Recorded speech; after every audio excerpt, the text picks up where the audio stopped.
Hey, what's up, everybody? I am Devin Kickstand Braun. That is Biker Mike from Mars, and we are the Blue Collar Philosophers coming at you from the pod hole. And we got a guest in the house with us tonight again. Yes, we've been doing a lot of guests lately. Feel very professional. I do feel like the more that we do this, the more people get excited and they want to be part of it. So I'm really excited. Today's guest is a good friend, Brian Norder. I think, honestly, you were one of my first friends when I moved up here to Fort St. John. That was a long time ago. That was a long time ago. So you guys go way back then. Way back to the GM days. Yeah. I was straight out of high school, and I think I was right around then. I think was I still in Lube when you moved in, or was I? In You were in Lube and then you moved your way into the shop right after that. So 06, 07. Yeah. Oh man, that was a long time ago. Crazy how the world allows us to diverge and then come back together. And yeah, I came here with a 1-year plan from Quebec, so that was. It worked out exceptionally. Not very good at planning. It worked out great. Quebec sucks. I second the motion. I don't know why I really wanted to go back again. I'm like, man, there was so much, but I never thought that there was anything here. I was like, what's in BC? And then I'm like, oh, jobs. Uncultured swine. Uncultured swine, but jobs. And I really did have a horrible heart attitude towards the people here. I'm like, oh, they don't know anything. They don't have culture. You know what? I'll be fair, though. I am from here, and I have the same feelings about the people that are here. Yeah, that's true. As a general overarching. We kind of are uncultured swine. Yeah. Like, we hate each other, but we hate everybody equally, so there's kind of that. Yeah, I do find it funny when people are like, oh, fuck Quebec, they're a bunch of separatist assholes. I'm like, oh, I'm sorry. Wexit. Yay. Wexit. If you believe in Western Canada separating from the rest of Canada, you now Quebec. Know how Quebec feels. You are Quebec. Yeah, so I guess I'm guilty of that. I can't lie to you. I've been one to say, hey, buddy, we'll all stand at the provincial border there and with the jackhammers and just say blast off. But yeah, but at the same time, if you're willing to say, yeah, that's great, but then you'll look at Quebec and be like, bunch of cowards. It's like, no, you're in the same boat. Yeah, you're them, but you speak English. So I'm going to go. So I'm better then. Yeah. It's easy when the points make themselves. Yeah. So, no, that was a really fun thing that I discovered it recently, too, because everyone's like, yeah, fuck the rest of Canada. And I'm on that boat. I am on the let's become America. I'm more of a let's become America, like another state. I don't want to start a new country. Just give me the Second Amendment and free speech, and I'm happy. Yeah. Because we're attempting free speech to the best of our abilities, as long as we don't blow up. If we get too big, people are going to start noticing, and then we won't be free to say whatever we want. We're going to be like, oh, people are watching, and then we have to curb our tongues, and we're going to get put in prison. You know, why? Like the best. Did you hear about the comedians who the best podcasts are the ones that are edgy? Yes, I 100% agree, but some of the best ones are in America, not in Canada. Yeah, you got to get over that hump. It's like you have to get big enough to not be able to get canceled. Yeah. Yes, because Spotify is a Canadian distributor. No, it's not. No, but at the same time, we can't be canceled at this point. What are they going to do? We're way too small to cancel. You can't cancel us. Yeah. Because we're fucking If we nobodies. just sat on the roof with a megaphone and started yelling, we would hit it. Yeah, if we just sat on the roof with a megaphone, we would reach the same amount of ears that we are with this. If they tried to cancel us, that would actually grow our listenership.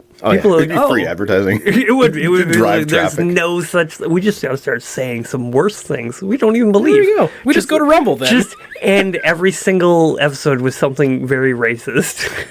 Just for fun. Just start and finish every episode with something horribly vulgar. Super racist. I heard this great Christian joke the other day. It's how many licks to the center? How many licks of a lollipop before a Jew goes to hell? You've piqued my interest. I'll tell you that right now. That's the joke. That's the downside. I wish it had an ending. 6 million.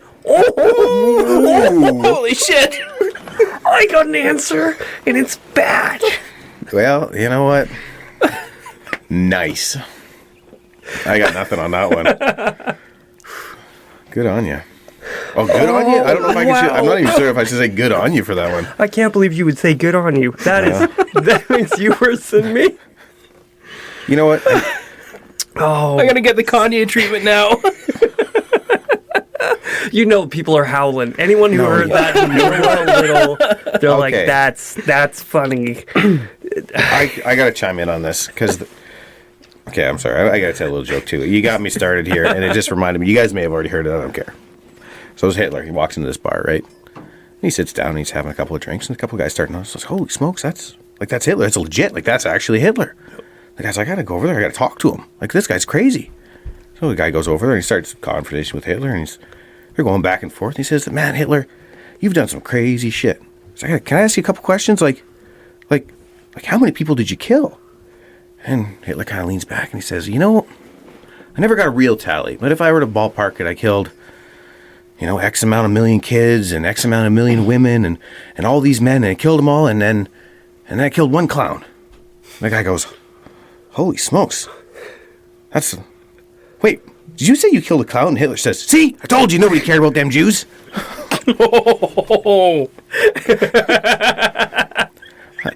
Oh, that is the old joke. It's a Russian joke of 300 deaths is a tragedy, 1,000,000 deaths is a statistic. That's right. Yeah. When the number becomes too big, it no longer and people matters. stop caring. Yeah, they're like, "Oh, that's unbelievable," and so you stop believing it. You're like, humanity is not capable of this kind of evil. What's funny is my child, he's really interested in like war movies and war history and things like that. And he was talking about the beaches in Normandy, how many people were killed in the first couple of days. Yeah. And it was like 25 or 2,600 people, I think is what the number was. And that's what he said. "Oh, that's not very many, Dad." And I'm like, "Well, Bud, like, think about your school. Like, how many kids were in your school?" They're like a dirty 300. I say, "Well, like that's like 8 or 9 times your school." I said, "You've been in an assembly." That's 9 schools. I was like, that's right. You've been in an assembly. Like, is there lots of kids in assembly? He says, "Well, yeah." I said, "Well, then how is that many people getting murdered on a beach in just a couple of days or less?" Yeah. Like, not that many people, and kind of put it in perspective for him. But you're right. Once the number gets so big, we can't really understand when you what can it no longer represents. comprehend. It becomes math at that point and not humans.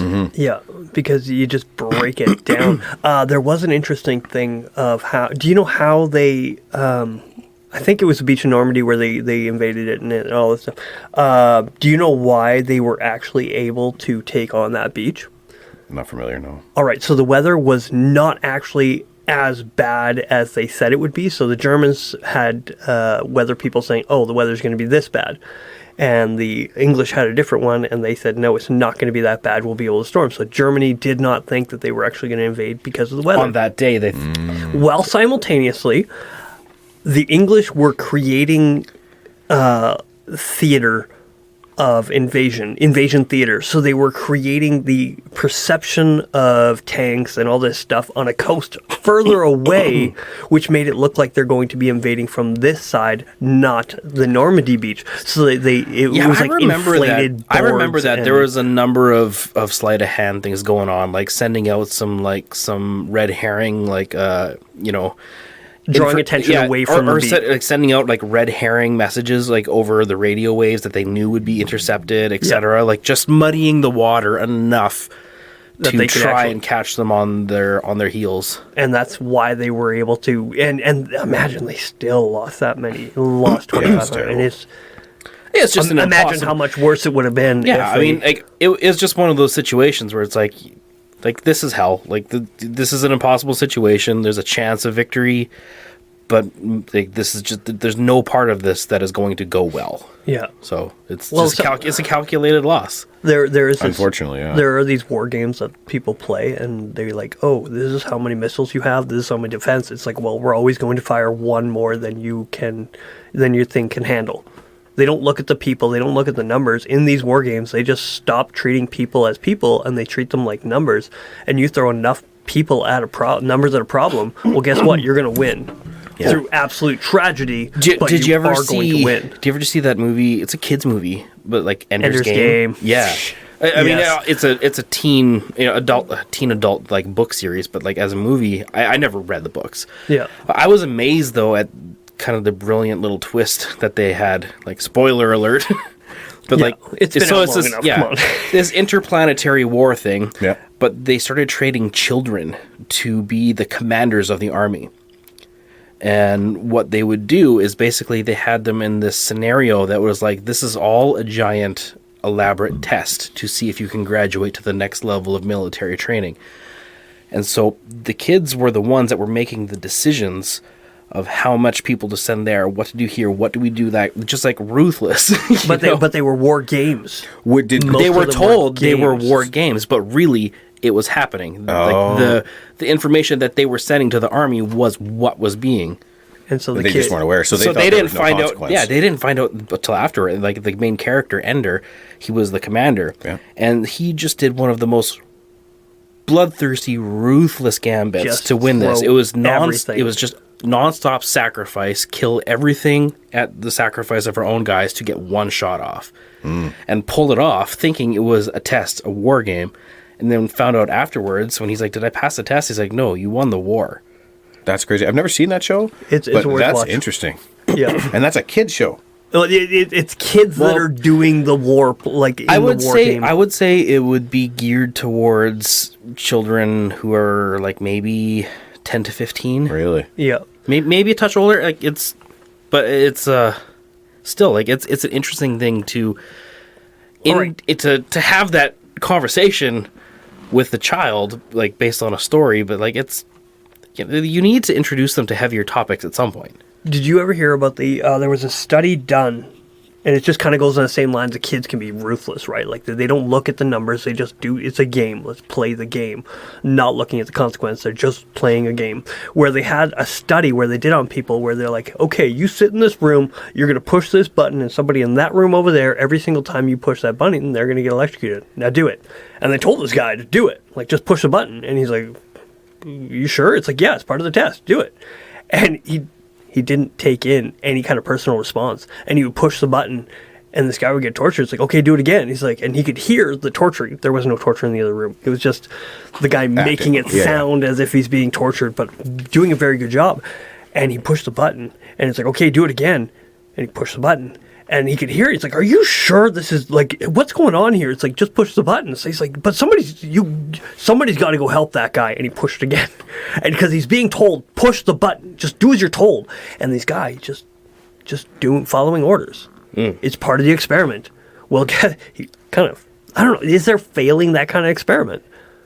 Do you fail as a person by not standing and be like, no, you can go pound sand over there? What's really interesting is how far social situations and like a social construct can really push people to do things that they wouldn't normally otherwise. Like morally, you and I can sit here and be like why would that child push the button? Yeah. Right. But with repetition and social pressures, it's actually really, really easy to get people to do really gnarly stuff. Well, look at the book Ordinary Men, right? There was this. You ever hear about that one? I'm familiar. I certainly haven't read it. I haven't read me neither, but I know of it. I know enough about it to claim. Yeah. And where these guys were just regular dudes, regular cops, and they were put into power. Well, not power, but ordered by the German soldiers to go and take care of people, do whatever you got to do, and they get the most vicious, the most creative. They weren't ideologues. They weren't like for the Nazis, but they were told to do a job, and they got really creative with it. And they got really vicious and horrible, and they were like worse than some of the Nazis, and they weren't Nazis. They were just having fun with it, essentially. Just ordinary men, ordinary cops. You just tap into the sadistic part of the nature. Yeah. Yeah, That's terrifying. It is. But humanity terrifies the shit. Well, it works in so many other ways too, right? So in that situation, it may have been a person or could be perceived as a person of authority telling you to push a button. Yep. Well, even if you remove that aspect, there was a study that they were doing specifically about social pressures and just like your peers. And what they did was they had a couple of actors in this waiting room for a doctor's waiting room, whatever it was. And every time something beeped, they would stand up and they'd sit down. And somebody came in, and then the same thing. So it would beep, and everybody'd stand up, and they'd kind of look around like, what's going on here? This is really strange, right? And it was 2 or 3 beeps in, and then that person started participating because they felt left out, right? Yeah. Everybody in the tribe, my local tribe right now is all doing this. Yeah. So now I need to continue doing it. Yeah. And what they did was, pretended to call social one person. Conditioning, yeah. And so new people came in, and not long after that, every single person wasn't part of, or was only part of the study, wasn't part of the acting crew. Yeah, there were no actors all still left. just doing it. Every time it beeped, and nobody questioned it, nobody said anything, and now it was just literally 3 or 4 people standing up to a beat for no reason, no rhyme or reason whatsoever. It's crazy. They did this with monkeys as well. Yeah, the old monkey experiment. That's right. So what they did is they set a ladder. Monkeys in a cage. They put a ladder up and they put bananas, literally bananas, on the top of the cage. Yeah. And every time a monkey would go up there, they would spray them all with a hose. So now the monkeys were conditioned to not go up there, and if they did, then they would get sprayed with a hose. So what they did is they take one monkey out, and now they put a fresh one in there. Yeah. And the monkey would try to go up, of course, because it has no idea that it's going to get sprayed, and all the other monkeys beat the snot out of it. Yep. And they Oh, started, fuck, no, you're not. They started swapping out monkeys until none of the monkeys even knew that there was a potential for to get sprayed by a hose. Yeah, but They were just doing it because the social circle said not to do it. every single one of the monkeys okay. that weren't even part of the study to begin with would fight and punish essentially the one monkey that was attempting to get the bananas, and none of them had any idea why they were doing it. It's really, really interesting. Look at what they did with the masks. Oh, Honestly, it's So- a perfect example of social conditioning. For Yeah, because like people are still wearing them, feeling like a subconscious social pressure to do it. yeah. Right? And we'll see the problem with that though is that not only was it really perpetuated by everybody and everywhere you looked in the news, but they were praised for it. It was they suddenly had this virtue over you, even though it was. And it's a visible virtue That's too. right. You can't hide it. It's like you're walking around with your virtue covering your mouth. That's Look right. at that virgin face. You know what? So seriously, now that we've kind of gotten past that, and most people have caught on, when I see people with it, I'm not even joking. My thought goes directly to like, are you being trafficked? They're it's almost like they don't have a soul anymore. They're just blank. It's like they're so used to just being scared and just not thinking and just going with it. You look at these people now as they drive down the road within their car by themselves. We were at a thrift store the other day, and there was a lady, and she was walking around with a guy who wasn't wearing a mask, and it was this expression of just loss, nothing. I was actually really disheartening. Yeah. Made me real sad. You see, I'm a little on both sides. I have a hard time with it because I hate them. So I hate the masks so much. Never I did. I wore one with holes in it because I had a hard time breathing. I needed to not be bothered. And the businesses that I was going to, they were like, "Hey man, we're suffering because we're getting fined. We're gonna deal with it when it comes. Can you wear a mask?" And I'm like, "For you guys, yes." And they didn't. But yes, I had something on my face. Was it actually functioning the way that they hoped it would? No, it did nothing. They didn't care. They just wanted to see me doing something so that they don't get fined. These small businesses that we worked with. Small businesses are the ones that were suffering because they Walmart, didn't believe in it. Canadian Tire. Yeah, I didn't listen to them. Well, yeah, straight up. But like, let's say like the small Mom and pop building, shops, the small building supply company here in town that we did a lot of our business with. Like, they were targeted. They got hit with fines. Yeah. They had people showing up, checking on what the customers were up to, and seeing if employees were enforcing mask mandates. Yeah. They were on the verge of being shut the fuck down. Yeah, because they Like, couldn't that's afford it. They not can't cool. afford it. Yeah, I didn't like that the onus was put on the companies No, to enforce it. it- It's like it's evil, your and it was a neighbor. like, it that became was- a game of who's a better rat. Yeah. Yeah. And so that I had a very hard time with. Yeah. But when I see somebody wearing a mask, it does get me riled up. And then I'm like, no, it's a free country. You want to wear a mask? You go ahead and wear a mask. I don't think you should feel like you have to. If you're sick, I got a cold. And I don't know. I work by myself most of the time. So if I get sick, maybe the guy I work with gets sick, but we'll be fine. It's a cold. But if I'm going to be going somewhere and I feel like it's really a problem, if it's going to be bad, maybe I wear something on my face so it directs my cough into my face, but it's still not doing much. It's more of I don't even know. It's theater. It's theater. You feel like you're helping. I guess I got a little bitter because when I was trying to choose not to wear a mask, you say they have to the country, and now they want to wear a mask. It's fine. I got barked at so many times that I think I'm not gonna lie to you. I think I got a little bitter. I felt like it's almost now my opportunity to get him back. Oh, yeah. Which probably isn't a real healthy way to look at that. I'm not gonna lie to you. Did you It's get yelled tempting, at? though. It's I got yelled at tempting. lots. I got yelled at. This guy like cussed me out in the store. I'm like, I'm sorry. Who the fuck do you think you're talking to? Like, Yeah. you don't know me. See, I never got that. I never got the Really? yelling. I No? never got people in my grill about it. I had Really? one guy get right in my face, and I'm like, huh. And somebody flipped off my wife. She she got very charismatic during the whole trucker stuff because who didn't? Like, honestly, it's Everybody was emotionally something was invested in happening. that. Yeah. And she had a mandate freedom thing written on her back window on her minivan. And some guy, some big, powerful, strong, not cowardice pussy bitch at all, came and like cussed out, like went to my wife's window and like flipped her off and like really just got belligerent. And I showed up for a week straight to like, which one was it? Which guy was it? Because it was for our kids' pickup from school. And Really? she just never saw it. We didn't see him again for a long time, but I was just waiting because I'm like, no, fuck that guy. I always thought that was really interesting. Like where what- people would, your desire to not be told what to do as an individual, Yeah. is what bothered other people. You're Yeah. dangerous, Right? But, I mean, yeah, but it was based in their fear of you spreading the disease. So your freedom is a danger to them. Yeah. Yeah, Like, And that's- even that's saying what that it's- sounds crazy to me, though. Like Yeah. I understand that perspective, but Yeah. I mean, I'm not like kicking in your But front at door. the same time, Yeah. though, it got to the point of behavior where it was like the monkeys in a cage, and right? and again, that was almost encouraged. Yeah. Right. Yeah, it and was very much it was- encouraged. that's right. It was virtuous to tell someone to Yeah, you know, if you see people hanging out, too many people in the same house, Oh. that aren't, call it in. Yeah, like but you remember people Christmas were parties? people are encouraged to rat on family holidays. Yeah. you were encouraged to rat. And we found out who was most to be a rat, like doing the right thing. Like, honestly, I don't know. Like, people joke about comparing it to Nazi Germany. You were ratting on your neighbors. literally. Yeah. Literally, not figuratively. And do you know what's really, really gets me? I haven't gotten my apology yet. Yeah, the amnesty thing got under my skin a little Okay, bit too. dude. I won't go lie to you. Last time you said that, we had Travis I happen. know, and I'm fucking glad you're here, not Travis, because it went from, I want my apology, and then him going nuts, and I'm like, well, calm your tits.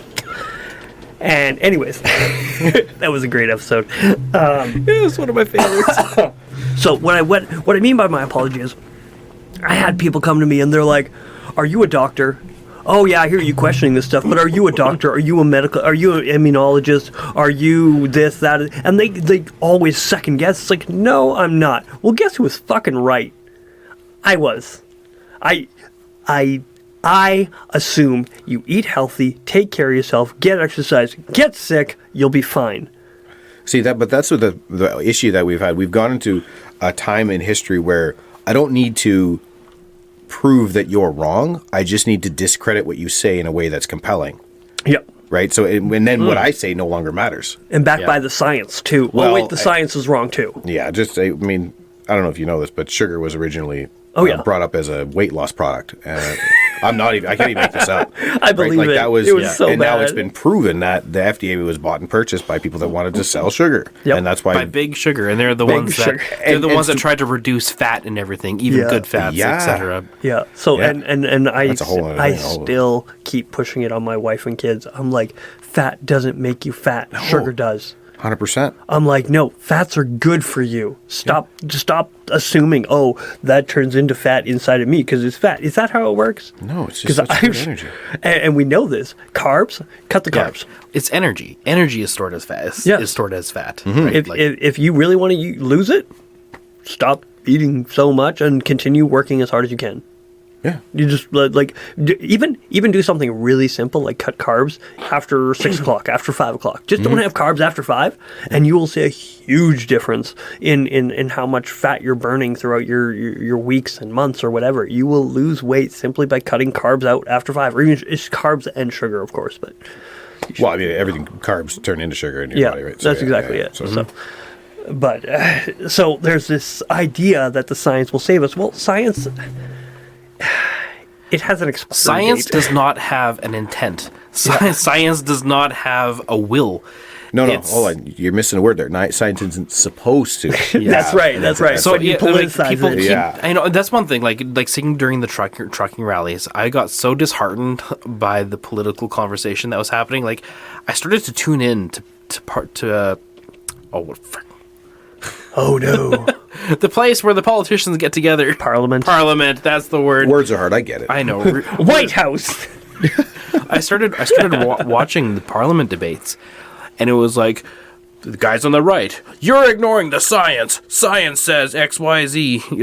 It's like, the science was right the whole time. We had, and then the other guys were like, you're ignoring the science. Science says this. I'm like, guys, like, your rhetoric here is so unhelpful. Like, it's like, anytime somebody says the science is clear, this is true, it's like, you're not speaking correctly. Yeah. The science isn't saying anything. You're saying something because you're reading data a certain way. Science is a tool for learning data. You're still supposed to interpret the data. Yeah, and that was a big part of it, is that people were interpreting it in a way that always made them seem favorable. Well, more research has been done, more studies have actually been conducted now, and the people that weren't crazy, or were crazy, well, guess what? They weren't that crazy. Oh, guess what? They were kind of, technically they were more right. Yeah. The people that just kind of wanted to carry on as normal were the ones that wound up being proven right. Not because we're smarter, because the whole thing wasn't a big fucking deal to begin with. Yeah. Yeah. It's like, just ride it out. Yeah. Calm the fuck down. Calm down, get to work. Just be healthy, make healthy choices. Go for a walk. Just, participate in standard hygiene. Yeah. And that would But that's okay, the washing of the hands thing. I hated that because who isn't washing their hands by now? You'd be surprised. Yes, but we've known you not this. have kids, bro?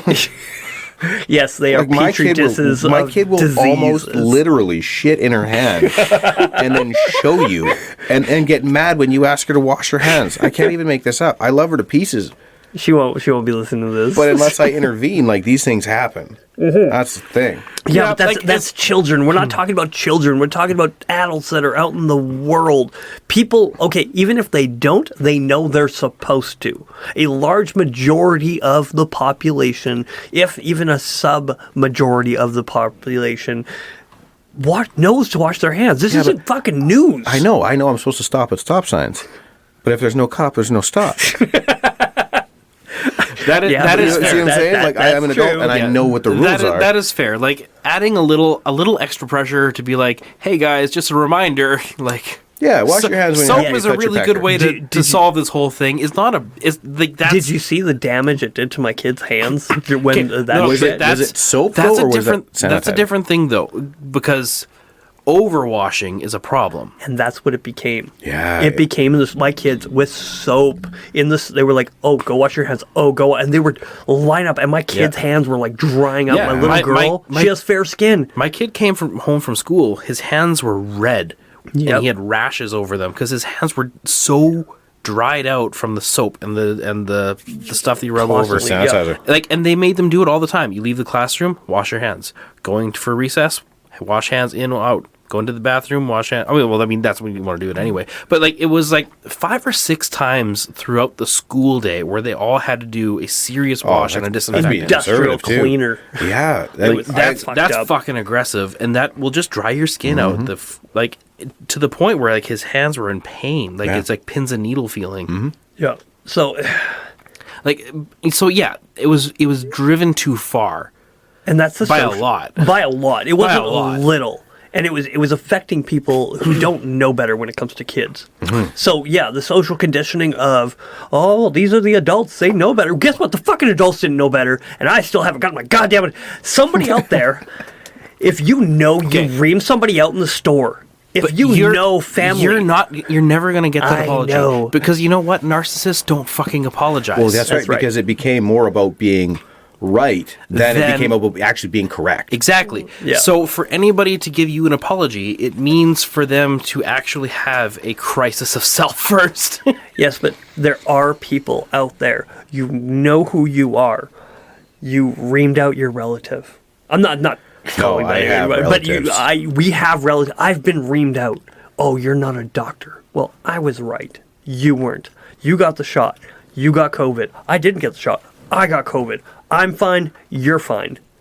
Or I'm more fine. TBD. That's TBD. But there's some people that made it like, oh, look at what I did. Oh, you should go do it too. And I'm like, calm down. You do you. I'm gonna go by my conscience. I feel healthy enough. I feel safe enough. I'm not worried about you. I won't hang out with old people. It makes it a little bit easier. I see no downside. what I laugh about now, especially because everybody was posting they're getting their juice, right? Oh, yeah. Why aren't anybody posting their booster shots? Right. Are they not still giving Krispy Kremes for people that get rejuiced? Is this not happening? I don't know. Or was that costing too much? Because I know the shots I are have free. no idea. They weren't free. No, they were getting kicked out. I had to laugh about this because it was the pinnacle of every single person's post was, look at how virtuous I am. Oh, yeah. And then all of a sudden it was like, oh, second, third shot, fourth shot, rah, rah, rah. And I know, I personally know people that are like on their fourth shot. Yeah. And it's concerning to me, but we don't see no social media posts about it. It's like the clout has gone now. Yeah. Which I knew is great. Oh, I concur. I knew psychologists that were like, oh, look, I got my shot. Go get yours today. And like people that I saw as really smart people. And then I'm like, okay, I don't know anymore because they're inundated in the ethos. They are part of the class of people that would, oh, we'll tell you how to live better. Guess what? They're not living better. They're just... On the flip side of that, my refusal to participate, let's say that, is driven by a hate for government and an overarching thing. And in this situation, because I was doing the same thing that they were doing, but just opposite. Yeah. Right? Yeah, it was part of our ethos. That's and right. Our virtue, our club to be like, I'm pure blood. We're all in this echo chamber just backing each other up. But in reality, we're... No, we're not in an echo chamber here. No, one of us. No. On somebody here. Social media. I mean, okay. The echo chamber of social media. Yeah. I'm not calling you, brother. It's funny. He was just saying somebody here is vaccinated. And it's not me, and it's not you, guy. It's fine because you're fine. I'm so happy you're fine, man. Yeah, dude. You have no idea the fear I had when I. Are you serious? Yeah, I was like, really? Man, I really hope he's okay. I had no fear about it. Really? That's good. I'm glad. Like, in my mind, I was like, fuck. If I'm gonna follow through with this family trip to go see my sister in Newfoundland, like, there's no we're just not gonna see each other for up to however many years. Like, you already hadn't seen her for a few years. Yeah, so I was like, you know what? Fuck it. I'm gonna roll my dice on this one. I have pretty good faith in my immune system, and your father-in-law said something to me that kind of changed my perspective on it a little bit. He was like, yeah, it's like Paul when he got bit by a venomous snake. He's just like took it off and threw it in the fire. He's like, if you're on a mission from God, what's going to stop you? I'm like, interesting. I like where this is at, Blues Brothers style. It's gonna roll with confidence. And mission from God. And the thing is, the fear was real, but at the same time, I'm like, no, God has you. If he's gonna be fine, he's gonna be fine. Me, do I need it? No. Do I want to travel? I am a cheap cunt at the best of times. This was great. This is a great excuse. Like, oh, I'd love to come see you, but I'm surprised you were like scared for me. Like that actually surprises me. No, in my mind, I was like, you get sick a lot. Yeah.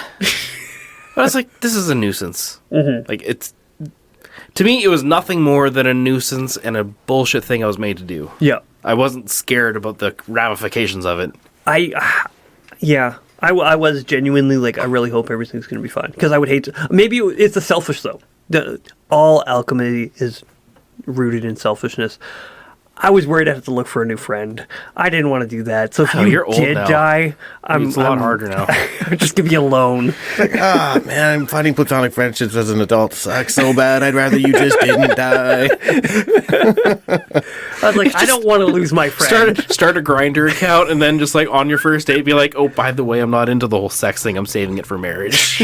Build friends that way. Still friends. Want to still hang out? Yeah. No, it's cool. We can still do both. That's what you'd come back with for sure. Like, oh man, you got me, my friend. It's like, all of a sudden the guy's like, wait a second, you're married? Another one? Keep getting catfished by married guys. Looking for friendship. just looking for a bro. I hear you cook phenomenal food. It's fabulous. Oh my gosh, just start catfishing gay guys for best friends. That's hilarious. We were not going to take my wife, so that's a bonus. What if you get two straight dudes catfish each other? They be telling dirty jokes to each other. Did we just become best friends? Want to go play karate in the garage? But actually play karate in the garage. And nothing gay happened. That'd be hilarious if Grindr became a place where straight dudes just hooked up with other straight dudes To be to just hang actual out. friends. And then gay guys would be like, this app used to be so much better. Before all the gay guy or before the straight guys took it over, They gentrified. straight guys ruined everything. Holy smokes, what? That's funny. Oh, You see, you hear that, straight guys? Like, let's change Grindr. let's Change it up. let's do the old Christian thing and Paradigm take something- shift, baby. We take something that is pagan like Yule, and now it's ours. We're gonna hijack Grindr. Holy smokes. Starts getting bad ratings. Sorry, where were we? I don't know. We were talking about. I don't know. We started off the podcast with Jew jokes, so You're right. You're right. That was still a great joke. I can't believe we came up with a line for it. No, It's dark. It's dark. I got wrecked. I am on a reformed Christian meme site, but it's called Reformed Christians Who Like Really Dark Memes, and something like that. I don't remember the exact title. Anyway, so I get lots of memes, and they're dark, and they're great. Now, the problem is I have a lot of Christians on my Facebook feeds as well. And so now I assume every single meme that I see that's even positively Christian, it's actually genuine and pure and good. I assume there's a dark angle, so I'm like looking for, oh, how is this perverted, or how is this dark? And I'm like, nope, just Jesus loves you. All right, that's fine. And because I got You so actually sounded a used little to this disappointed dark. there. he is. I am. I know him. He is disappointed. I'm disappointed both in myself and in the you memes. sent me this TikTok rap the other day Oh, he's garbage. of some dude rapping about, like, you know, The disciples. doing a disciple roll call of Mark, James, John, Peter, and like Did you see this thing yet? It was I have not. it was the worst. It's public. Was so it bad? It's Like, was it bad, or was it like, It's was it like hilarious. skill good, but like just No. lyrically bad? No, it was like bad. Nice. Like skill bad, lyric bad. Do you want to hear it? Well, I kind of Do now. it. Put it on. Yeah. We can just. Hallelujah. Hallelujah. Roll call. My name is Paul. Yeah. Used to be Saul. Yeah. Had them scales on my eyes, couldn't see at all. This guy's so effeminate. Yeah. To say about grace. Yeah. I wrote a letter to your church. It's on the way. On the way. My name is Matthew. Yeah. Used to do Texas. Yeah. Now I'm breaking bread, putting fish in baskets. I'm not your treasurer, but I'm treasured. Yeah. So bad. It really is bad, right? My name is John. Yeah. Who Jesus loved. Yeah. Sent his son to save us. Came from above. Look like this dove. I'm spreading out my wings. Yeah. Cause you know who I am. John 3:16. 3:16. My name is Peter. Last I one. cut you out. But I'm saved now. So I just shout. Hey. But if you ever run up on Jesus and I'm near. Rhyming. best believe that So- I'm cutting so off your rhyming. ear. Slice. Yeah, I'm torn on that. Like, I wanted to like it. Oh yeah. Right? I And- really wanted to. So he sent me this thing, and I'm like, I'm waiting for the joke. I'm like, okay. I was like, is this just satire with no punchline, or is this just like earnestly bad? And I And like earnestly. it broke my brain. And I'm thinking like, fuck, Mikey got me. God damn it, I just wasted all that time. and then his wife posts on Facebook, like, It made her giggle. She's yeah, like, this. she enjoyed it, and like 5 other middle-aged white women pipe up. You're like, oh, this is so good. We definitely need to have more of this in like VBS. Like, this is what's wrong with Christianity. This is why no one takes us seriously anymore. We need to go on good old crusade. We're overdue for a crusade. We gotta get an edge back, motherfucker. I was actually thinking about this, and I'm like, how reformed am I? And I'm like, quite. I'm bordering on non-Christian to some people. I'm pretty sure there are people out there that Yeah. are like, you're not actually a Christian. I'm like, that's very not- reformed. Okay, that's not what reform. Like, do you know what reformed theology is? Apparently not. Teach me, because I was just going to be like, cool, I was going to smile and nod while my way through it. Well, from what I've heard, a lot of they're very open to, hey, I can have whiskey and not burn in hell, and that's like, oh, how reformed are you? Reformed theology is people who are in the realm of like Calvinist or hard Episcopalian or things like that. Like it's there's a it's just like the most Protestanty Protestants, like not the feel good evangelicals of like seeker sensitive stuff like that. It's more like the hard doctrine theology guys. Okay. So that's what Reformed theology is. Yes, but they can have whiskey. Some of them can. Some of them are very strong against it. Okay. Well, I'm the kind that can have whiskey, and it gets to the point of, are you even a Christian? I'm pretty sure people have thought that. I'm pretty sure half the people listening to this are like, I know what you say. Well, that's kind of our shtick, though, is being like, well, I mean, like, we're earnest believers, but we're trying to speak to people that don't feel seen. Yep. That's one of the first things people are surprised when they find out that I'm a believer and that I'm a follower of Christ, is because I got a bit of a potty mouth. I've been working on it. We had this talk a little earlier.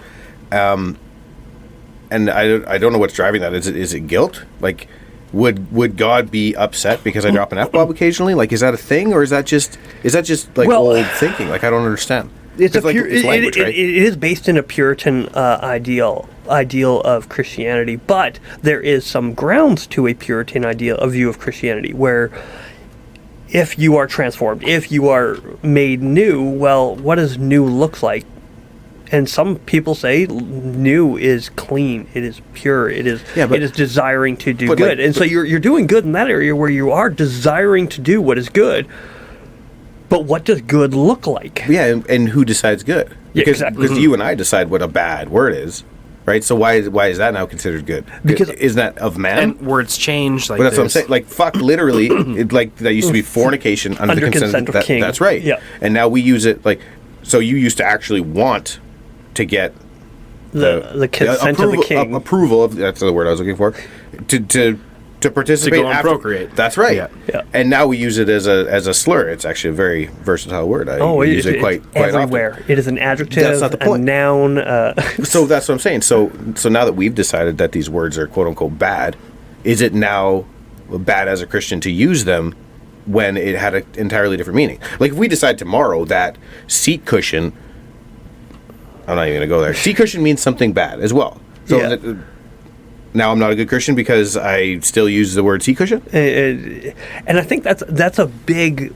I think that's why you need to constantly be looking, okay, why am I using the words that I'm using? I had this thing where I used to say, I still say it, there are many parts of the body of Christ, right?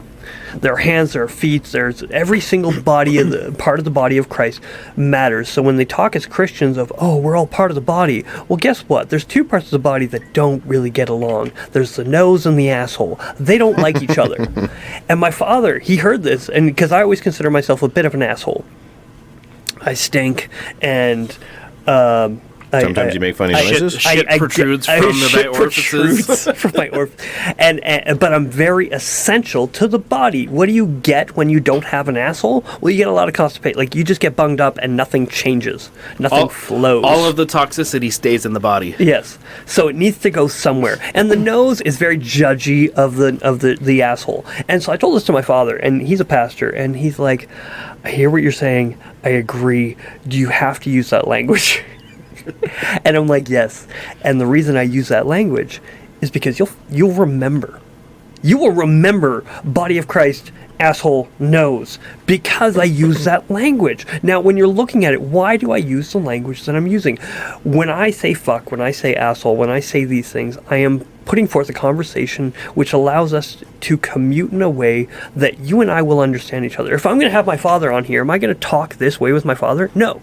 Because he's not all he's going to hear are the swear words. So I'm going to speak in a way that he best understands, that best continues the conversation. If me swearing derails the conversation negatively, then I'm not. So your goal essentially isn't to be a shock jock with language. It just happens to be part of who you are. Yeah, so, and I'm also being genuine. I'm speaking the way that I would understand. But then are you being disingenuous by peddling it around people you know makes them uncomfortable? Like that's borderline, right? It is borderline, but at the same time, the Bible talks about being all things to all men, being a father to the fatherless. Well, being a bro to the brosif. You need to be there with the guys that you're talking to. Who am I reaching out to here? Are Christians listening to this? No. Christians don't care about this. Maybe some, but the ones that suck at it. But the ones that are know exactly where we're coming from. But guess who is listening? People that aren't Christians. That maybe they want to hear from a Christian and not feel like they're being pandered to and be like, oh, these people are so pretentious. No one would listen to us if they were like, oh, they're just such yes. Like, you just didn't like us? Well, guess what? I can talk Bring in a your, way. bring your best Ned Flander game to the podcast. Yeah, I couldn't do that. Ned Flander annoys me. Really nice people annoy me because I'm like, are you real? Like, you could be a great guy, but if you're not nice all the time, I had one of my best friends when I was younger. He was a bit of an asshole, but he was an asshole in the best possible way, where he would hold the door open for a girl, and this feminist was like, "Oh no, you go ahead," and he's like, "No, please." Like, he's trying to be polite, Being a gentleman. and she's like, "No," and then he would just look away, like he would stop acknowledging her existence and look away and hold the door until she walked through. Like, he's like, "No, you are going to go before me because I'm not even looking at you anymore." But he was being as kind as he was trained to be, but they weren't gonna have it. And he's like, no, you are gonna have it. I am going to be the gentleman that I was trained to be, whether you like it or not. Yeah. And so, was it genuine? Yes. Was it nice? No. Yeah. But it was. I mean, there's something to be said for being who you are. Like, if speaking like you and I speak on this podcast isn't you, don't try to do it. Yeah. It wouldn't sound right, though. Oh, I'd be so forced. I heard my sister swear once. Yeah. Well, she swears more now, but when I had heard her swear, I'm like, it doesn't sound right. Mm-hmm. I'm like, you just, I don't know, are you emphasizing the "f" or the "k" too much? It's a great word. But some people, I hear them swear, and it's like, oh, you're not very good at this. I didn't realize that I was good at it until I was working with this guy. I was going through a thing. I was really trying to speak proper before I go and saw my dad, because I didn't want to go and speak that way in front of him. Now I project it to the whole world. Yeah. So I went through about 3 or 4 months where I didn't swear, and I was working at this new job, and this guy, and then something happened, and I was like, oh, fuck, shit balls. And I don't remember what it was, but I got really frustrated, and I swore, and he's like, I've never heard you swear before. I'm like, oh. He's like, you're very good at it. I'm like, shit. Like, it's not what I was going for. Yeah. I mean, like, this hasn't always been the way I am. No. When we started... Did industry taint you as well? Lots of things tainted me. A lot of things. Man, there was a day back when I lived in Edmonton. My wife and I were at that point we were dating. Yeah, seriously dating. Yep. Anyway, I was working on a construction gig there. Like, I stopped going to college and started working because college was not. Wasn't working. It's a conversation for a different day. Anyway, so I went and started working. She was in college, but I still wanted to live in Edmonton. So I was like, all right, I got to make money. I got to pay the rent somehow. That's how you knew you were making poor choices at the time. You wanted to live in Edmonton. At the time, living in the city was awesome. I enjoyed the shit out of that. Anyway, work in construction, and, like, bearing in mind, I was straight from high school into Bible college. Like, that's the realm I existed in, right? So, like, potty language and stuff like that, like, other than the occasional, like, dirty joke and stuff like that, like, it just wasn't part of my milieu. So I started picking up some of these words and stuff like that at work. But, like, being really, like, weird and uncomfortable with it. Yeah. So I remember one day vividly, my parents came to Edmonton and, like, took me and my girlfriend, Carissa, my wife, currently now, for dinner. So we went for dinner, and it's a nice time. And as we were leaving, we realized, like, there's a band playing at this restaurant. So Carissa and I, we hung back to listen. It's just, like, you know, like, band doing normal, like, cock rock and, you know, and like light metal songs at a pub sort of thing, covers. So listening, and then they started playing Seek and Destroy from Metallica. And I was like, oh, Metallica, fuck yeah. And my wife looked at me. She's just like, what just happened? Who are you? Oh, what? Did you say Bible college or did you just say college? Bible college. Okay, I know college. Which college? Yeah, It was and Bible. but man, her looking at me and seeing that shock, Yep. man, that actually hurt. I was just like, oh, Yep. yeah, that was a weird thing for me to say at that time. Yep. It was a really, really strange thing. And yeah, at that moment, I was like, okay, yeah, that's not who I want to be. I don't want to just emulate everybody around me. Yeah. I want to be who I am. So I made a commitment, to very actively try and watch my language. Yeah. I don't know what happened, but that was then. Life happened. Well, a lot of times, construction is a good example. If it's such a common, let's just drop F-bombs, for example. Saying fuck is such a common thing in industry and construction and everything. You're almost more concerned when you're not hearing it. Yeah. Where's the boss? Where's HR? Seriously, when the guy is quiet, something's gone horribly wrong. Yeah. Because now he's not cussing, he's not yelling, he's not singing the song or whatever's going on. If he's quiet, we got a problem. Yeah. I've learned that real quick. I'm the same way. I almost want, in hopes that people are going to leave me the fuck alone so I can deal with the problem that I'm dealing with. Otherwise, it's, hey man, how the fuck are you? What's going on? How's your weekend? Blah blah blah. You know what I mean? It's just simple banter. It's so funny that it becomes part of such regular speech. It is funny that as Christians we really point it out, but I have seen it in the secular world where it does the same thing. Whereas these guys that I was working with, they weren't Christians. Well, one of the guys was telling the story, and he was like, well, I went up to this fucking guy, and this fucking retard was like, fuck. And the other guy was sitting there, and every time he said fuck, he would put a finger up. And so he was like this, and he kept going. The story went on for 10 minutes, and then the story ended, and he's like, 14. You said fuck 14 times. I didn't do it.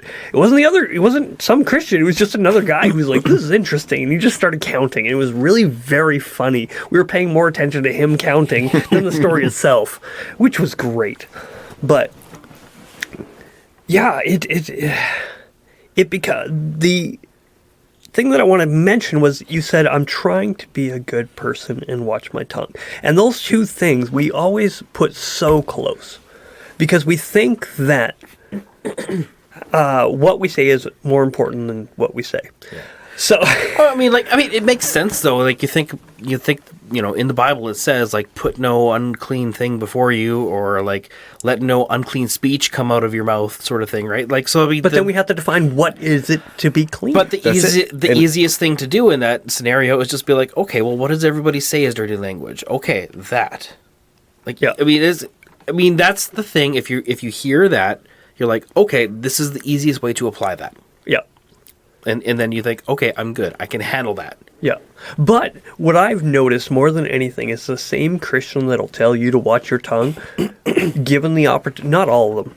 This is not a broad view, but some of the Christians that I've seen will say some really heinous, hateful, terrible shit. And I'd be like, I'm sorry, you're mad at me for saying the word fuck, but I just told you or heard you say that all faggots are going to go to hell. Quoting, not saying, or that hate for faggotry is comes from God. I heard somebody say that one once, and I'm like, hold up. I know I've never heard you swear, but I just heard you say that really hateful thing, and I'm like, that's actual hate. That is dirty. That is filthy. That is unclean. So you will sit here and judge me, while simultaneously be like, but this is actual vile, evil speech coming out of you. Because you're proclaiming this is what God does. This is God. And I'm like... you can speak hatefully in a very tasteful and upright way. Oh, yeah. You can say some horrible stuff and not swear once. And so, yeah, I think it does become what does it look like for me to be a good person? Am I speaking in a way that builds people up? Because when I do speak, I'm not tearing anyone down. Well, there's an interesting one. It's I was thinking, as this conversation is going on, I'm like, man, where did this come from for me? For you. Yeah.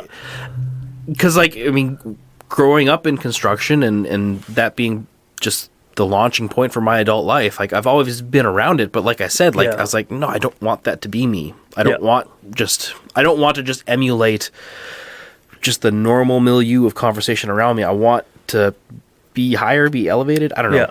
Better than everybody. Yeah, we are Christians. We're really good at judging. We're super judgy. That's how you know. It's not that, but at the same time, it's like I don't want to be conformed to my environment. I want my behavior to be determined by something else, right? Yeah. So I mean, that's what I kept to for the longest time. I think it came from the biker scene. Yep. Not the construction scene. It came from the biker scene. Yeah. And the biker scene we were involved with through ministry or through a Christian motorcycle club that was its own thing, but at the same time, it's like if you're a Christian out in the world, like you're gonna wind up doing ministry by accident. Yeah. You're going to minister whether you like it or not. It's just, what does your ministry look like? And I think maybe a good story. It's not like the genesis of Devin saying fuck, but a good story to illustrate, kind of the mentality behind it. I remember we were at an old dive bar in Mackenzie, BC, and we were playing pool like midnight, and all the rig pigs started coming in from, after dinner and shifts and stuff like that. Out of the woodwork. And like it turned from being dead to just being hopping live. And so we're sitting there, we're wearing like leather vests with 3-piece patches on there that say MC, and there's certain people there that you could tell they knew what that meant. Yeah. And so we're playing pool and outside, I'm smoking pipe, and somebody comes out and starts to say, hey, where are you guys from? Like, it started up a conversation. It was just a great natural conversation that happens with a stranger, right? And he's going around and, he's cussing up a storm as he's telling us stories, and we're kicking things back. And then he noticed our patches. He's like, Disciple Christian Motorcycle Club, and looked at the front of it, and one of our patches said, God is great. And he's like, oh, fuck, I'm sorry. Oh, no, sorry, I'm fuck. Oh. And he started stammering over himself, trying to stop swearing in our presence because he was worried about offending us. So I stop, and I'm like, why the fuck would you say fuck? Fuck that. So guys, we're fucking out of here. And at that moment, he just realized we don't care. So he's like, oh, okay, I can be me. And then we carried on and had just a fan-fucking-tastic evening, of hanging out with people and hearing people's stories. And that was great. But at that moment, I was like, why? Why not just make this guy feel at ease? Mm-hmm. You've nothing to lose. Yeah. Everything to gain, because then he'll be like, oh, maybe, whether he was a Christian or not, maybe he decided, hey, maybe my preconceived ideas of what a Christian should be or could be isn't necessarily accurate. Yeah. And maybe my thoughts of me being a Christian in particular maybe isn't so far-fetched. Yeah. It's just something that could happen. Mm-hmm. Yeah. Right? Yeah. I remember one of my favorite times was similar to that, where we went to a clubhouse and we were hanging out with just our crew and some other people. We're just chatting and hanging out, having a really great time. This one girl comes to us. She's had a few drinks. We've known her for years. She's a sweetheart. And she's like, I fucking love you guys. And she realized that she said fuck. And I'm like, did you just say why the fuck would you say that? Yeah, you pulled the same joke? Same joke. And it was just like, maybe it's true we do share a brain cell.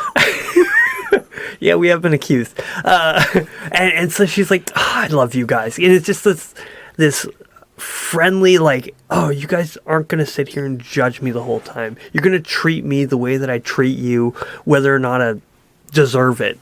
Yeah, we could sit there and judge and be pretentious douchebags, or we could just treat you the way that we want to be treated. That same girl, another time at a clubhouse, pulls a couple of us aside and be like, hey, my cousin's in really rough shape. Could you guys pray for her? And just it's organic stuff like that starts happening. Yeah, but being genuine, being sincere, and just speaking in a way that... Yes, we found a way to make naughty language speak life. Yeah, and that's the thing. We are speaking and life. maybe to somebody that sounds like a cop-out or a loophole, but if that's what you think, sure, whatever. Yeah, but you can go ahead. Just, I don't care. I'm not going to try and justify it to you. We're not doing this for you. If you know, you know. Yeah, and so, and you don't like the way I speak, come talk to me about it. Just say, hey man, are you sure you're being the best light that you can be? And I'll be like, I am reaching people that you'll never reach. I'm getting to talk to people that you'll never get to talk to because you're too busy being polite. Some people need a rough around the edges douchebag asshole.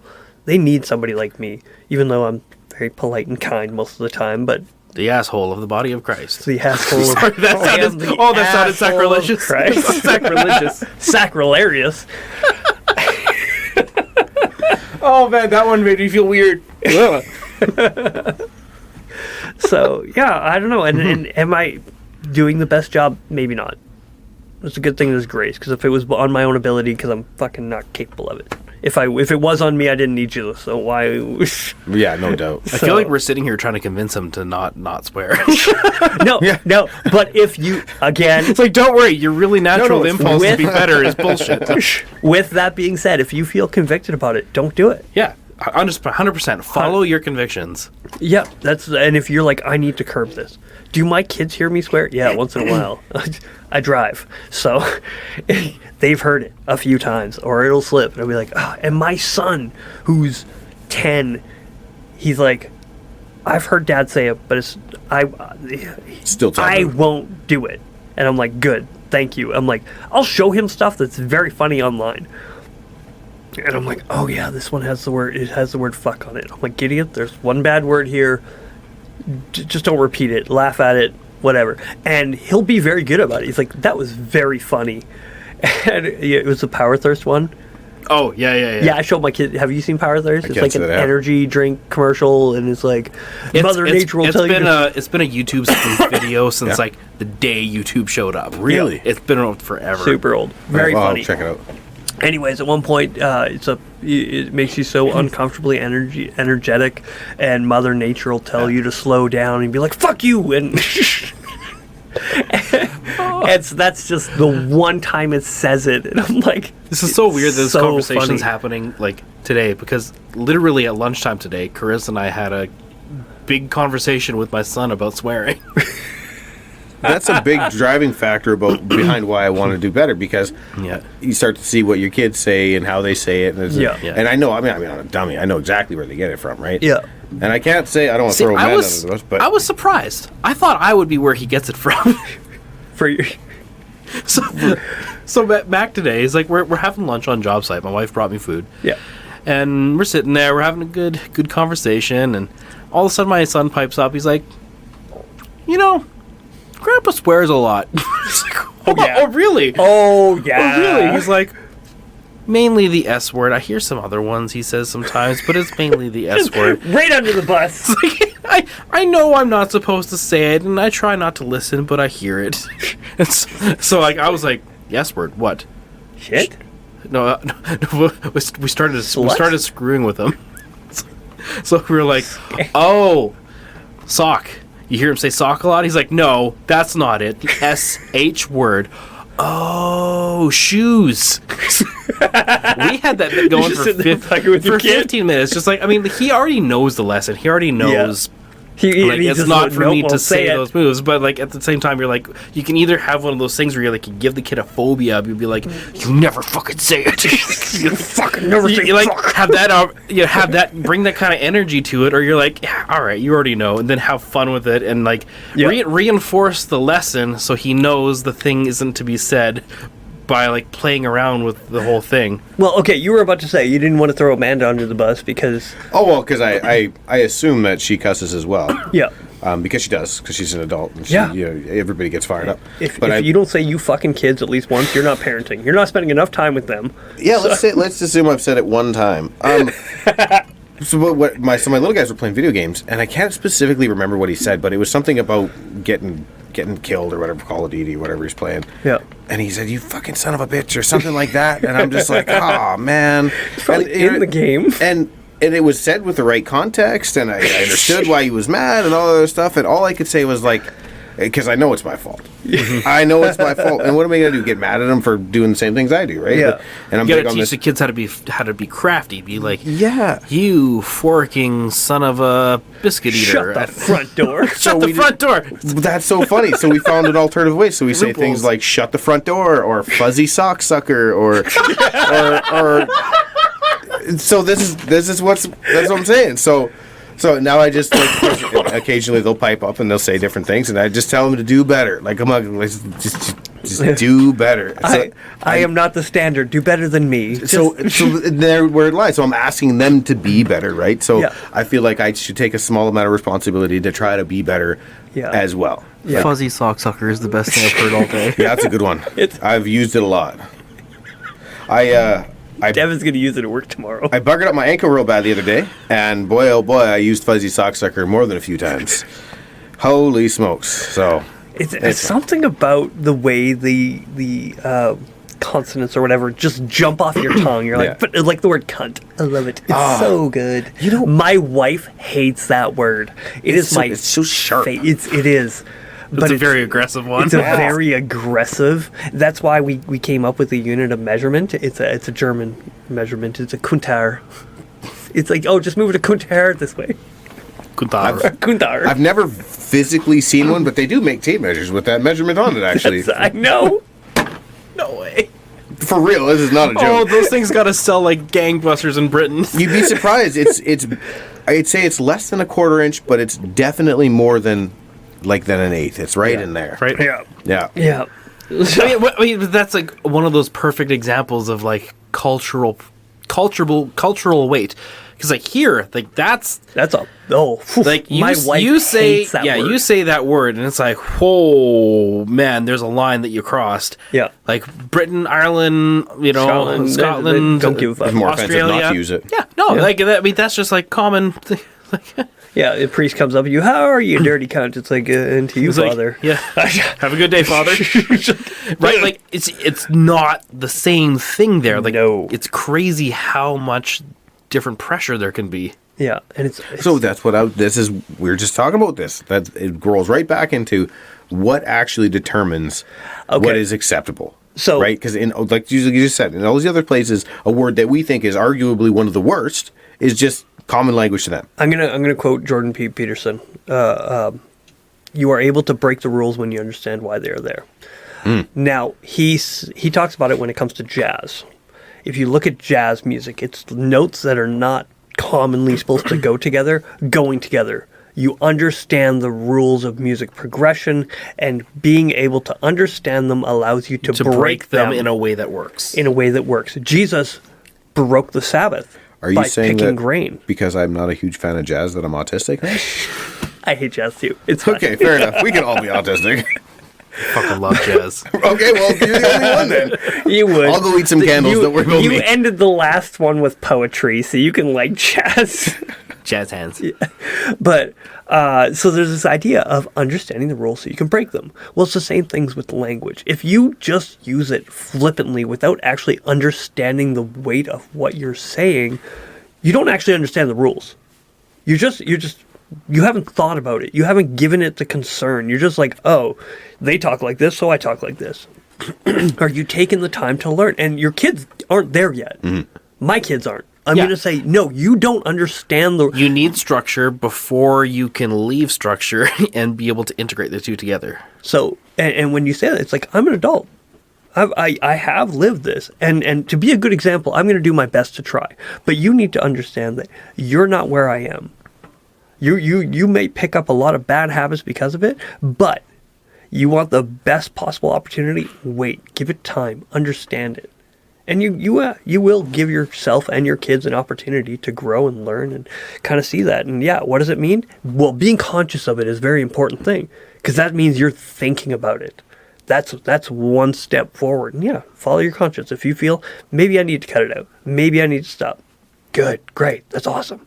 Maybe I need to question why I feel guilty or what these words actually mean because I don't know what they mean. Great. These are all great things, but if you're just going to be lazy about it, there's too many lazy people out there. Like half the people in the oil field. I'll say half. Half is good. I've met some pretty... I'd say that's probably a better average than normal. It's like most people It's like you 80% in the regular world. It's like most people you meet in the world are intellectually lazy. Let's just be honest. Like, Oh, yeah. most people are drifting Yeah. They're or cool. going with the status quo. See, but everybody's lazy with something they don't enjoy. Yeah. Like my kid, I would say that my kids are lazy as shit. Yeah. To the point where I'm like, I'm going to snap because I've asked you to do X, Y, Z, and you're being lazy and you're not doing it. But then you tell them to build Lego or to play a video game or whatever, and they're so involved and they're not lazy, like Lego. It's like if you don't enjoy Lego, that's work. Yeah. It's no different than doing It's dishes. engineering. It's literally. But you watch my kid, and it's you couldn't get further from lazy if you tried. Yeah. So it's not. I don't think anybody's lazy in the workplace. They're without purpose. Yeah, More than- uninspired. That's right. They- And the difference, I think, with oil and gas is you will get your ass chewed. Yeah. And that's a good motivator in a lot of cases. So I have a really bad habit of staying up way too late. And then Amanda comes up to me yesterday and she's like, I do not understand how you can stay up so late and get up and go to work in the morning because she can't get herself. And I was like, oh, honey, there's a reason. And she's like, what's that? I'm like, it's not a choice. There's just not a choice. We need to eat, so I get up. It doesn't fucking matter how I feel. It's like, no, this is not a choice. You're getting up, you're going to work. That's it. That and you're a glutton for punishment. I was going to say, like, do you just hate yourself a lot then? Like, you just do it on purpose? I'm just like, I have found a window that I can survive, and yeah, I'm like, okay, I can survive in this level of misery. I'm going to throw 4 hours. 4 hours is probably close to the baseline. I'm floating around 6. Yeah, okay. So it's not horrible. It's but not great. It's not great. It's not great, but it's like wake up, get dressed really quickly, pour my coffee, hop in the vehicle. Like there's no. I'm blue collar. We shower at the end of the day, not at the beginning of the day. Yeah, I go to bed clean. That's exactly it. Some people are like, "Why don't you shower before you go to work?" I'm like, "I'm sorry, Who am I trying to impress at work?" That's white collar shit. Yeah. There's nobody here I want to impress. Who do I want to impress? My wife. That's it. Right. If there was people I wanted to impress, I wouldn't be doing what I do. Yeah, when I was in school, I did showers before going to school. Yeah. Like, it's... You're trying to get them ladies, or at least some attention from ladies. It's just be clean. Be, feel fresh but when you... But, like, what I do now, like, it's for the eventual ladies, show up. It's I show up to reputation. work, and there's, like, a millimeter of grime that just magically reforms on my body. I'm like, Yes. all right. Yeah, like, just by walking in the door. That was wasted effort. Yeah. If you walk in the door, you're now dirty. So, but it's what I mean by the ladies is it's not the today's ladies, it's the reputation for tomorrow's ladies. Because nobody wants to be a smelly guy. if you're a smelly guy in high school, well, every guy's going to talk about you. The girls are going to talk about you, and they talk to each other a lot because they don't shut up, and that builds a bad reputation, whether you earned or not. So tomorrow's ladies may not look at you because of the reputation you built yesterday. A stain on your existence. Literally, figuratively. And then you have to do what I do and move across the country just to find a wife. Oh, pretty much. Man. You had to go out of state, out of country to get a cousin. What you'll never admit is that you used to be Piss Pants Mike. Oh, that's funny. Shit pants. Shit pants. Man. Ah! Pisses for quitters. A code browner. Cowards. Yeah, you had to go out of country just to make sure it wasn't your cousin. That's right. It's like Mennonites. Mennonites. Their family tree looks a lot more like a tumbleweed. Jeez. What's your background? It's not a pole. It just loops around a lot. Well, you know what they say. Friends. If you can't keep it in your pants, at least keep it in the family. So what's your like? Okay, you were born and raised in Fort St. John. No, Amanda was. Okay. I was born in Alberta. Which part? McLennan. I've never been there. Really? Yeah. I went to school there. Actually? No, that's High Prairie. My cousins and my father was a pastor of a church in McLennan.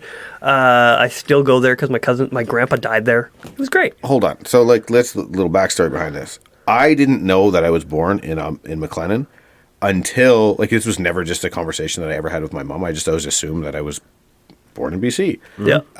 Until I went to get my social insurance number because I didn't have one until I got a job. Yeah. I was working for 3 weeks before I even had a social insurance number.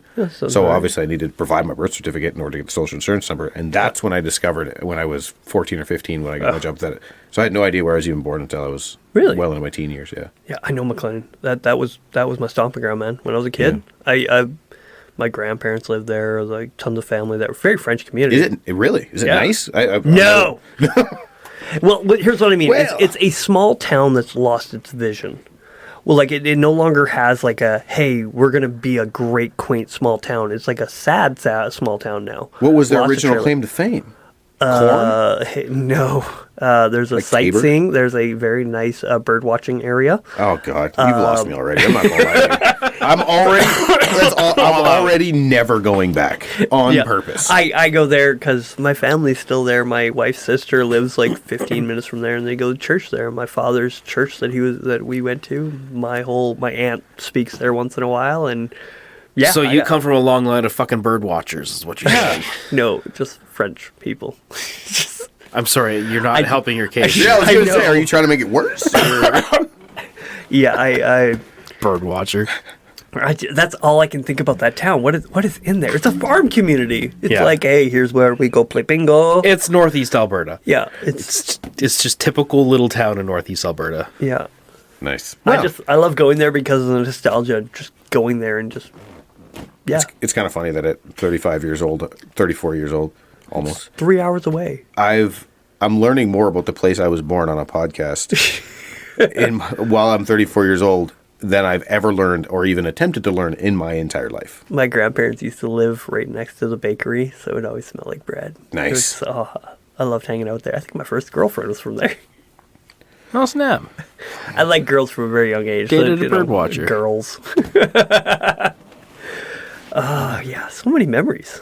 That's strange. Yeah, I still have friends that are there. I love going to see them. They disagree with me a lot. It's great. They listen to the podcast. It's like, Do you ever find that you do podcasts and then when you do catch somebody, you feel like they're going to come at you about something? Something that you said? yes and no. My brother calls me up once in a while. Really? Yeah, he'll call me up and be like, hey, you said this, and I kind of disagreed. Or, hey, you should do this more. I'm like, fuck off.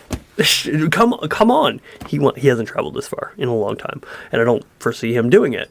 So I'm like, you want to come on and show me how it's done? In the moment when you're actually here, it's very different. Mm-hmm. You can. I don't even listen to them anymore. So many days we get done the podcast and we're like, we start texting each other like, damn it, I forgot to say this. Yes. Or I didn't say that. Do you guys find that you do that less now that you guys have been doing the podcast? No, just as much as ever. Just as because much. the conversation winds up taking on a mind of its own. So the preconceived notions you came into it with get lost. You either forgotten about or things don't naturally go that way. And so it would get to the point where you're trying to shoe in a point that It's no longer no longer relevant. fits. Yeah. No It no longer longer relevant. fit. Yeah. So yeah, and it's one of those. When you're in it, you just let it flow, and you're gonna miss stuff, and you got to be at peace with it.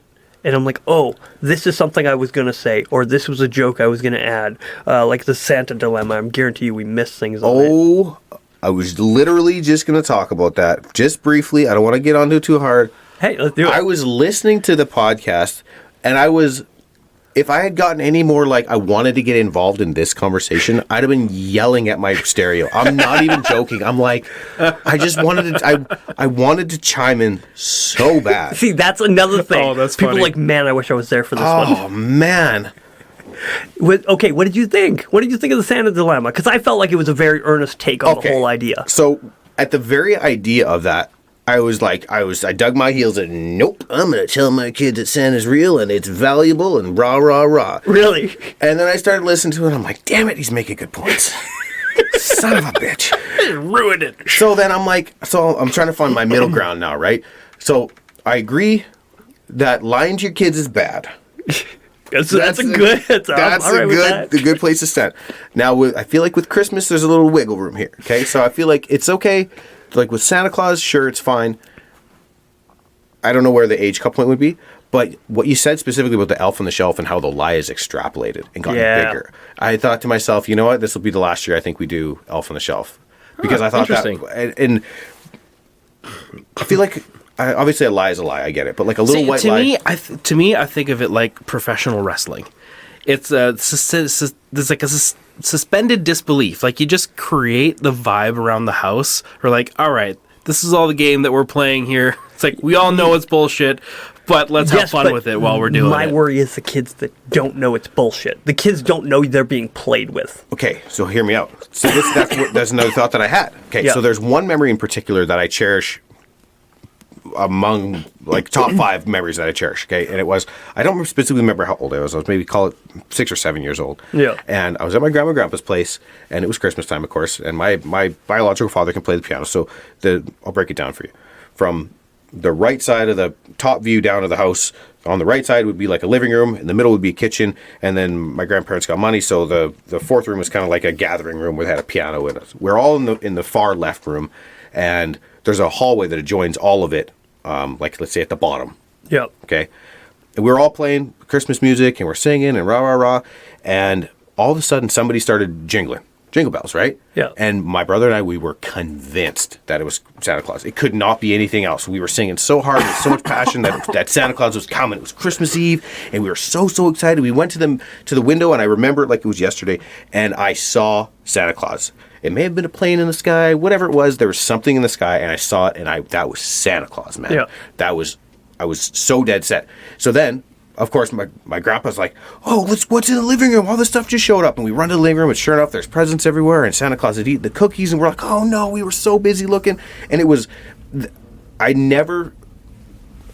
was always kind of skeptical, right? And I believed, in that moment, I believed in Santa Claus as much as I believed in the ground that I was walking on. Yeah. You could not convince me otherwise. Yeah. Okay, and it's one of my most cherished memories. Yeah. Now, the following year, my grandpa was like, he laughed about it.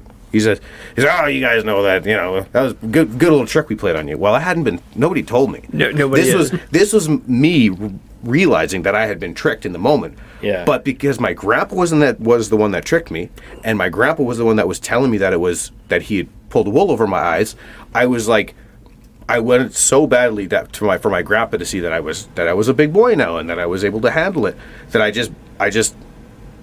just let it go. Like I cherish that memory so much. Exactly. It's the sharing the beer with your dad for the first time moment. That's right. Yes, and So- but then that was the problem. What I see is the recklessness he had with that memory, not understanding how real it was for you. Yeah, but I understand that perspective, but I don't think that he was being reckless with it all. I think he was just like he realized that. I don't think he was being reckless with it. You think he was being intentional with it's time for you to know. It's time, and he wasn't apologetic about it. He was just like, hey boys, wasn't that a lot of fun? And Yeah. we're like, you know what? Like, it really was. Yeah. And I mean, like I said, I'm 34 years old. Did it break you at all? Like, did you have any I won't lie, I died inside a little bit, but so briefly. But that is growing up. And growing up is dying inside a little bit. That's why I was early. It hurt less than my grandpa, like, basically getting on my level and just being just shooting straight to me. Yeah. Like, and I don't think I have, but I wish that I could have given that much fun and that much involvement with my kids before they realized that Santa Claus wasn't real. Like, just naturally, like through school. Yeah. No, I know what you mean. So your damn episode had me so torn on whether or not I should tell Lexi, and I think Amanda kind of told her, just kind of like in passing, like, oh yeah, no, it's fine, because even Lexi is like, she'll tell people that Santa Claus isn't real now, and she's not even 4 years old, right? Yeah. So that's fine, but I feel like now that I can't do that because I missed it with my boys and I can't do it with Lexi, like, I feel like something's almost been taken from me. Yeah. Right. Right, on my opportunity to make them so excited. I know. And to see the belief in their eyes and stuff. And I know that, especially as Christians, because we're like, okay, so then we tell them that Santa Claus is real, but then it isn't. Like, how does that play into their faith? And I can tell you confidently that for me, it had no bearing on it at all. Like, I understand it now, right? Yeah. And I understand but that's the thing. And that's why I was working through this thing, because as a young parent, I'm just gonna. I know where I stood. I know what I think. And then as I got older, I'm like, what was I thinking? I didn't know what I was talking about. Yeah, exactly. That's where I'm at. Like I look back now, and like the first couple of years of Mac and Christmases, I'm like, I fucked up. I was too hardline. Yeah. On I was too hardline. Ideological. We're too ideological in the way that we think that how important we are to raising our kids. Yeah, exactly. I wish I left more whimsy in life. And so, and that was a lot of fun to talk about. Yep. Because, it's something that should be discussed. And yes, it shows growth on our end of maybe don't be so sure of yourself. Maybe don't be 100% like, do I question it? Yeah, I do. I question whether or not it was the right thing. I'm going to stand by what I did because, because you can't admit you're wrong. No. Like masks. I know I was right there, and that's why I can't admit I was wrong. Because then I gotta admit I might be wrong on masks. Maybe we all should wear masks all the time. Just walk around. A bunch of fucking cowards. We should actually all be under supplied air. Yeah. Oh. Yeah. Funded by the government. Knowing your son and the fact that he's your son in particular, at some point in his teenage years, it's going to be a Christmas. It's going to come around and be like, still waiting for my fucking apology, Dad. For what? You stole Christmas from me. Yeah, he's going to listen to this and be like, you fucking bastard. He's going to be like, I can't wait to bust that out on Dad. Now, after he heard this one, he's like, yes. Yes. Excellent. Oh, that would be so great. I'd be so proud of him. I would. I'd be, oh. Does he have the personality to call you out eventually? He caught a joke the other day. It was great. I was reading a book to my daughter, and it was That's Not My Santa. And it's a very textile book. You like feel it and all this stuff. And that's not my Santa. His boots are too rubbery. And then another one of the other pages was, that's not my Santa. His sack is too rough. And I'm like, and so I gave a slight chuckle. And so Elise didn't catch it because she's 3. She doesn't know anything. And then my son's like, I think I get that one. And then I'm like, huh? And then Amanda's like, what do you get, Gideon? And he's like ball sack, right? And she's like, yep. And so he's like, okay. So he knew that the joke was funny, but he didn't. He was like, I think Still this putting is the what pieces Dad's. together. And so I'm like, oh, that's my son. So yeah, he's going to be a lot like me. They're already trying to make dark jokes. So like, I know how to ruin a commercial. Or no, a funeral. You drive by a cemetery and you have the song "Celebrate Good Times" blasting in your stereo, running the whole. Awesome. And I'm like, that was tonight. Have your kids like really ripped on you once where you didn't see it coming and you didn't have a comeback because it's the first time? Like my kids zinged me the other day. What did he get you with? It wasn't even a real good one, but I just wasn't expecting. So we're playing video games, and I don't know if you know this, but kids get fucking good at video games, like really fast. So naturally, I'm talking trash, right? Because we're playing Call of Duty, and I grew up playing Call of Duty. Before I had kids, I played all night, and I was good. Like I was good. Well, I was good enough.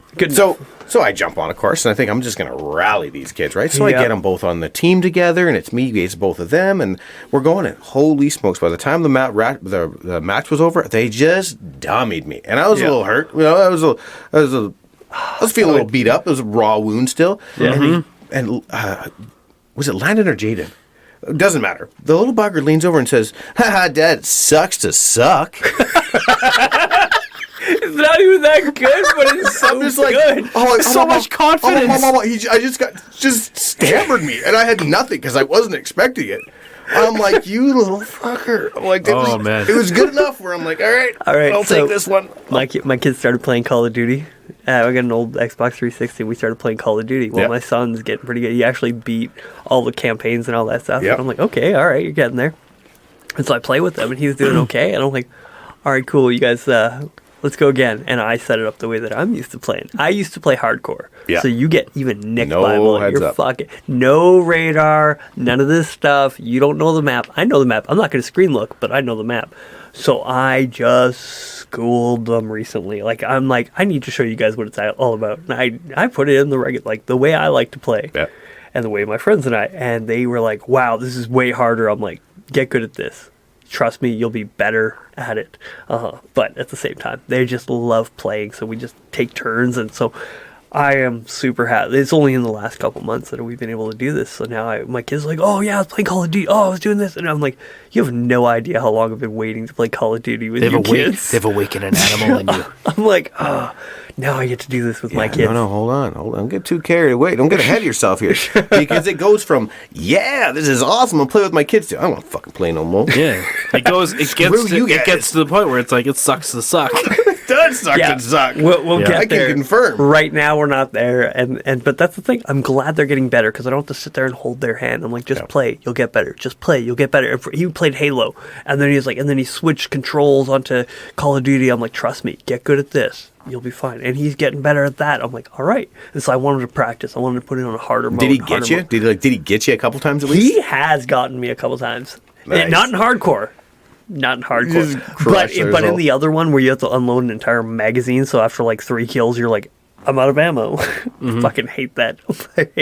I like being able to shoot as if it were closer to real. None of this. But yeah, he has got me a couple times. Heck, one time he got more kills than I did. Nice. I was just getting smoked by the computer. We put bots in, and they were just killing me. Nice. So, yeah.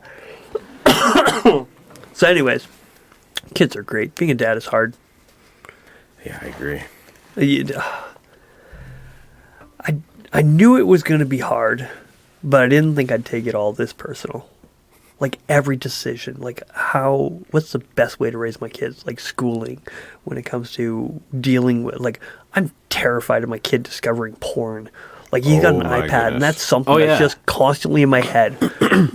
Because if he's anything like me, he's going to be wanting to look that shit up as soon as he sees it, but he hasn't yet. He has no desire as far as I can I'm tell. still loving the innocence right now, but like the idea of cell phones, tablets, and just the nonstop access to And I don't that want to stuff nanny his shit. freaks. So hold on. freaks me This out. is what's crazy. So my little guy, he's 12, so you can just about imagine. Yeah. I thought we were doing real good and that he hadn't really discovered that. And then we got a PlayStation 3 from MCC or Salvation Army or whatever, right? Yeah. Just a used PlayStation 3, don't think nothing of it. Well, guess what somebody had uploaded on there? Oh no! So he discovered it. So now I'm having this talk with my son about the importance of trying to stay clear of that, and that it's genuinely addictive, and like these things that like It's fake. and it's fake. That's Yeah, right. it's not real. And like, so like, how much do you talk about it though, right? Yeah, Like how much? because but at some point it drives the curiosity. That's to be right. Like, why is he pushing me out? It's the rebellious factor of, well, there must be something. There must be a there because he's pushing me that there isn't. Because why would he push so hard against something that didn't exist? That isn't. So I really try to find that middle ground when I was talking Yeah. about, because I've seen. I haven't personally read a lot of studies, but I've listened to enough podcasts and I've listened to enough professionals talk about how addictive stuff like that is and what it's actually doing to the male psyche and their ability or not their ability, but their willingness to do new hard things and the just neurological pathways and stuff everything. It's crazy. So now he stumbled upon it just by happenstance, and this is a big reason why my kids don't have cell phones and don't have all this other stuff. Yeah. Like my kids don't even have an online presence. Like anything that they have is through my account or Amanda's account that's already been there for 10 years, right? Yeah. Like I can't get offline, but I can at least try to prevent them from jumping on. But when he discovered that, I was like, so we had the talk. Actually went pretty good. Yeah. I think I had Did you clear the PlayStation now? And he did himself. Oh, good for him. He saw it. He recognized that it probably wasn't ideal for him. He deleted it. And then he said, "Hey, Dad, this is what I found on the PlayStation." Oh, dude, you're doing great. Yeah. Fuck, we're fucking A. rather than it just staying there. Yeah, and- he could have just not if he, said if he anything. kept it, if he kept it a secret, if he didn't say anything, and he didn't even tell you it was there, maybe even hit it. Yeah, that would be. Well, then he could have, because he could have went back to it. He then. could have. Yeah, and like, how would you have found out unless you stumbled across it? That's right. Spending a whole Dude, bunch of you're time on it. I never would, because he never said nothing. So Yeah. you're right. Actually, I should. Big shout out to your. Well, I guess you can't shout out your kid, but yeah, dude, that's great. That's awesome. I love that. My son's a little bit like that once in a while, where he'll do something wrong and he'll be like, "Oh, I need to go tell Dad," or "I need to go tell Mom," and he'll come tell us. It's like, I did something, and it wasn't good, but it wasn't that bad. But at the same time, he's like, I feel convicted. Yeah, well, and your reaction is going to depict what they do next time. Yep. Right. So anytime he does that, I try to give him like big praise and be like this is it's not good. You know, what happened wasn't good. Yes. But coming to me or coming to Mom and trusting us and knowing that we have your best interest at heart, like just understand that you 100% made the best decision. Yeah. And so it's a fine line. You're really it is tough. Yeah. But I mean, it just goes to show, like, no matter how vigilant you are, there's always going to be some random way that it happens. Yeah. Well, it's everywhere now. It's real unfortunate. It is. It's like, I was reading The Lord of the Rings the other day, and at one point they were talking about the Ring of Power, and just saying, like, no, this thing has a will of its own. Mm-hmm. It's always trying to be found. Like, no matter what, if you're in its presence, it's somehow going to find a way to create a dilemma to want to touch it, to want to take it. Yeah. And, like, to me, like, that seems like a great analogy for something like porn. It's like, no matter what, its presence is always going to be looking for a way to come through. And you can be as vigilant as you want to, but at some point in your life, in your kid's life, there's going to be an encounter with it. You can't help it. You can hopefully to train good for when it happens, but it will happen. Yeah. Like, just count on it. Like fucking taxes and death. Yeah. So I it's hate taxes so much. Don't even get me started. This podcast, it ain't long enough. that's exactly it. We don't have enough time in the day. Yeah, that might be a good spot to wrap up for the evening. Yeah. Thanks for coming out, Brian. It was Thanks fun. for having me. This was a lot of fun. I knew it was going to be fun. I knew it was going to be a good time. I'm like, I don't know what we're going to talk about. I guarantee you, it won't be dead air. It's always going to be good. So, Brian, thanks for coming on. Thanks Devin, for having me, guys. I appreciate You it. start. God bless. And don't be a sock-sucking dick.